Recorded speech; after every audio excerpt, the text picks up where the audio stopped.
My name is Jenny. People often say I look like I walked out of a movie screen. High cheekbones, full lips, wide hazel eyes framed by long lashes, and hair that falls in perfect waves down my back. Sound like a blessing, right? But sometimes, beauty isn't a gift. Sometimes, it's a curse that wraps you in a golden cage, and that's the story I want to tell. Ever since I was 13, boys stared. Some were my classmates, others were older men. At first, I thought it was normal. I thought everyone received compliments when they walked into a room. But then I noticed how differently I was treated. Teachers smiled too long, boys followed me after school, girls avoided me because their boyfriends liked my Instagram posts. It was as if my appearance stole the space I had to be anything else. By the time I was 16, I had received love letters from classmates, confessions from tutors, and even strange messages from older men I didn't know. I remember once getting into a taxi, and the driver wouldn't stop talking about how perfect my face was. I sat silently, clutching my bag, pretending to read something on my phone while his eyes stared at me through the mirror. I never took a taxi again after that. People thought my life was easy. That I could get anything I wanted by smiling. But they didn't see how exhausting it was. At restaurants, waiters flirted instead of taking my order. At job interviews, I was judged more for how I looked than what I knew. And at school? Rumors flew constantly. She must be dating the math teacher, look at her grades, they'd say. No one believed I worked hard. No one believed I had dreams beyond the mirror. In college, it got worse. Men followed me across campus. Professors gave me better grades, but not without asking for meetings outside class. I started wearing baggy clothes and no makeup. I tried to walk fast, never making eye contact. But it didn't help. My beauty was like a flame, and moths kept flying toward it, some gentle, others dangerous. I tried to be kind. I smiled politely. I rejected offers softly. I didn't want to hurt anyone. But that kindness was often mistaken for interest. One guy in my literature class brought me coffee every day for 2 months, though I never asked. When I told him I wasn't interested, he called me a heartless doll. Another sent flowers to my dorm every week. One night, I found him standing outside my building with a guitar, singing a love song. My roommate thought it was romantic. I thought it was terrifying. I didn't feel seen. I felt consumed. Like people only saw my face and not my soul. Like I was a painting, admired, desired, but never truly understood. The pressure made me isolate myself. I stopped going to parties. I avoided clubs. I deleted most of my social media. And worst of all, I stopped trusting men. Every time someone talked to me, I wondered, does he like my thoughts, or just my body? Then came senior year. That's when I saw him. His name was David. He was tall, athletic, and handsome in a quiet, effortless way. Girls noticed him. I noticed him too. But he didn't notice me. At least, not the way others did. He didn't stare when I walked by. He didn't offer to carry my books or compliment my hair. In fact, he barely spoke to me at all. At first, I thought he was just shy. Or maybe uninterested. But something about that uninterested gaze caught my attention. For the first time in years, I was the one who couldn't stop thinking about someone. I found excuses to sit near him in the library, joined the same study group, even volunteered for the same campus event just to be around him. And yet, David stayed, distant. Polite, but distant. Like I was just another classmate. It drove me crazy. No one had ever ignored me like this before. And weirdly, it made me feel alive.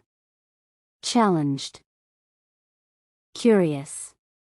What made him different? I wanted to know what he liked.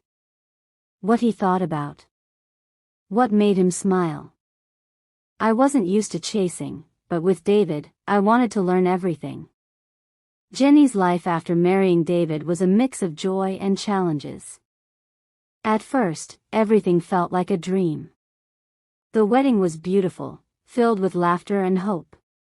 But soon, reality began to settle in. David's work became busier and more demanding. He was often tired and distracted. Jenny tried to understand, but the distance between them grew slowly like a shadow she could not shake.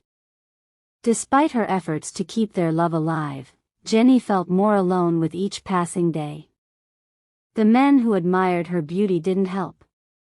Sometimes, their attention felt like a heavy weight, a reminder that people saw only her outside, not the person she was inside. David noticed some of this, and he tried to be protective, but he too had his own struggles that kept him away from her heart. Jenny's doubts started small but grew louder. She found herself watching David closely, trying to catch signs of love or disinterest. She wanted to trust him completely, but her heart whispered fears she couldn't ignore. David, on his side, sensed her growing worries but didn't know how to respond. His silence often made things worse. Jenny's mind raced with what-ifs. What if David no longer loved her? What if he found someone else? What if she wasn't enough? At night, Jenny would lie awake, staring at the ceiling, feeling tears burning inside. She remembered the days when David's eyes sparkled when he saw her. Those memories gave her hope, but also pain, because the present was different. Sometimes she thought about talking to David again, about telling him everything she felt. But fear held her back, the fear of rejection, the fear of hearing something she wasn't ready for. Her friends noticed the change too. Jenny stopped going out as much. She smiled less and laughed only when necessary. But deep inside, she was fighting a storm. The lonely nights were the hardest. She wished for a sign, a moment when David would hold her hand and say everything was okay. But those moments were rare. Jenny started pouring her energy into her work and small hobbies. She painted quietly, hoping colors on canvas could heal her heart. She wrote in her journal, trying to make sense of her tangled emotions. Sometimes, writing was the only way to calm her restless mind. One day, David came home late again. Jenny was waiting, heart pounding. When he walked through the door, she saw exhaustion on his face but also something else, distance. She reached out to touch his arm, but he pulled away gently. That small gesture broke Jenny. She knew things were not just busy or stressful anymore, something had shifted deeply. Days passed, and David's coldness grew. He stopped sharing his thoughts and feelings. Jenny felt like a stranger in her own home. Her heart ached with every silence, every unanswered question. She realized that no matter how much she loved him, she could not fill the space he had built around himself. Jenny's beauty, once a blessing, now felt like a curse. It attracted attention, but not the kind she wanted. It made her feel isolated, misunderstood. People saw the outside but missed the loneliness inside her smile. She wished David could see her soul, her true self beyond the surface. Despite everything, Jenny never gave up completely. She believed love was more than just moments of happiness, it was about fighting through the hard times too. She held on to hope that someday David would come back, not just physically, but fully, with his heart open. But hope alone wasn't enough to fix what was broken. Jenny knew she had to be strong. For herself, for her happiness, and for whatever the future held. She learned to love herself even when the person she loved the most felt distant. Her story was no longer just about beauty or love. It was about courage to face pain, to stand alone when needed, and to keep dreaming of a life where love was real and true. Jenny's heart was fragile but brave, ready to heal and to love again, no matter what came next.